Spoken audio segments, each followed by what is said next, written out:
Before she became one of America's most infamous murder victims, Elizabeth Short was just another young woman trying to survive in Los Angeles. And maybe that's what makes the story feel so unsettling. Because there was nothing extraordinary about the way it started. Elizabeth was born in Massachusetts in 1924, during the Great Depression. Her childhood was unstable from the beginning.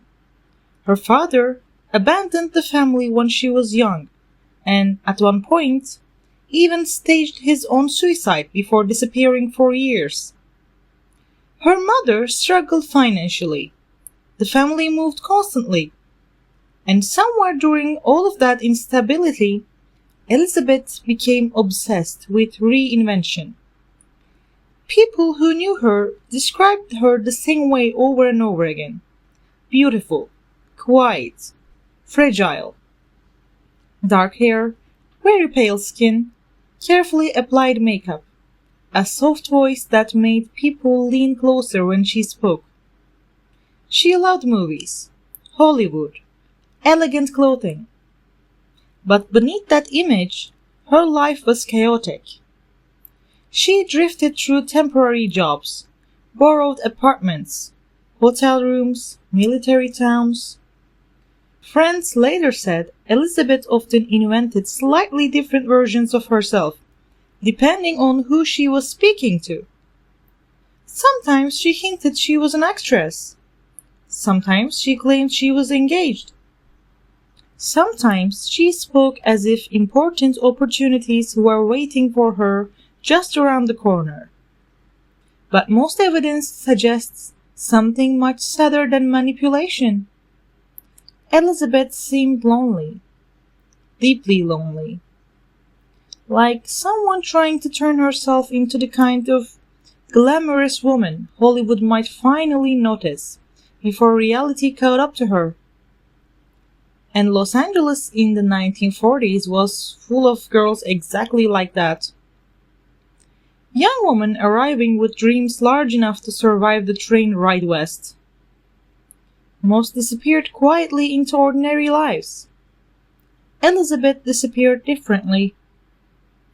In January 1947, she was moving through downtown Los Angeles almost like a ghost. Witnesses saw her in hotel lobbies, restaurants, buses. One of the largest confirmed sightings placed her inside the Biltmore Hotel. She was sitting alone, calm, elegant, waiting for someone. Nobody knows who. And after that, Elizabeth Short vanished. 6 days later, on the morning of January 15th, a woman walking with her child discovered a body in a vacant lot in Limart Park. At first, she thought it was a mannequin. And then she got closer. Elizabeth's body had been cut cleanly in half at the waist, drained of blood, washed carefully, posed deliberately. One arm above her head, legs arranged unnaturally, a smile carved into her face from ear to ear. The newspapers named her the Black Dahlia. And almost immediately, the murder stopped feeling human. Because nothing about the crime scene suggested panic. Everything looked controlled, intentional. Whoever killed Elizabeth had time. Time to move the body, time to clean it, time to display it. And investigators quickly noticed something terrifying. The cuts were extremely precise.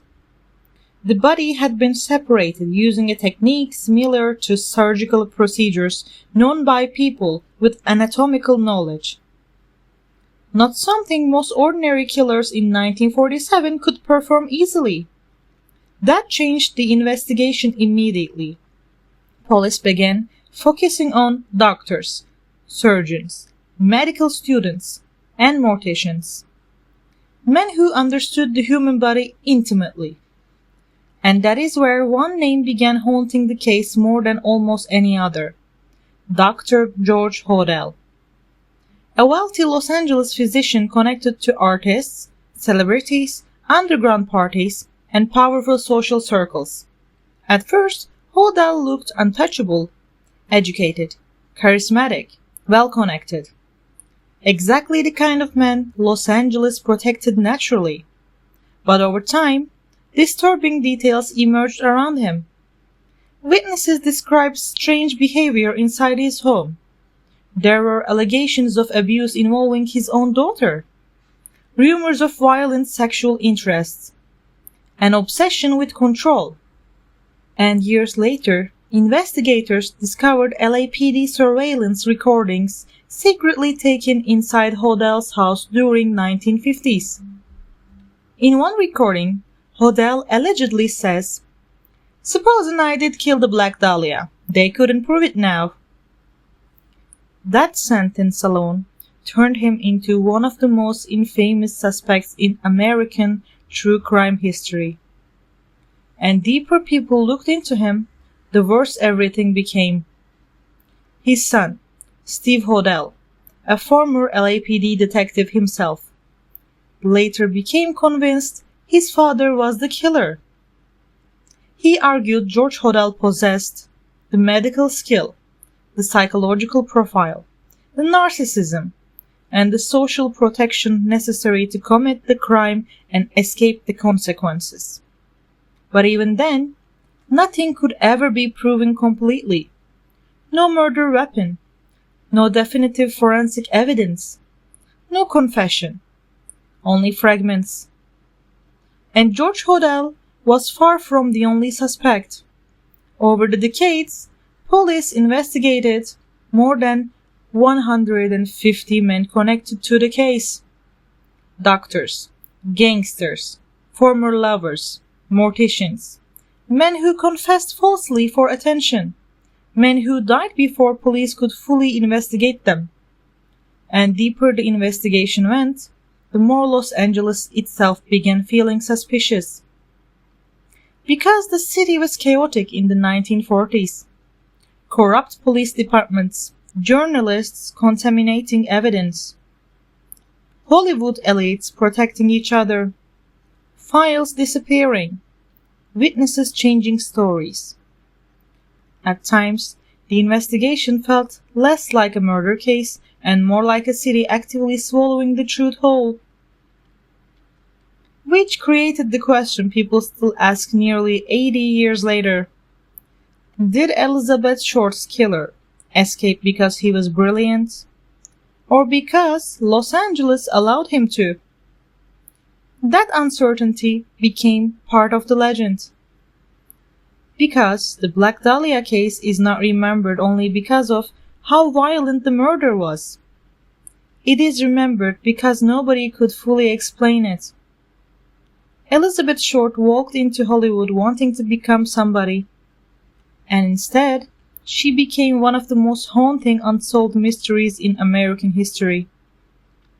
A girl sitting alone in a hotel lobby, waiting for someone, while somewhere nearby, the person who would eventually kill her may already have been watching.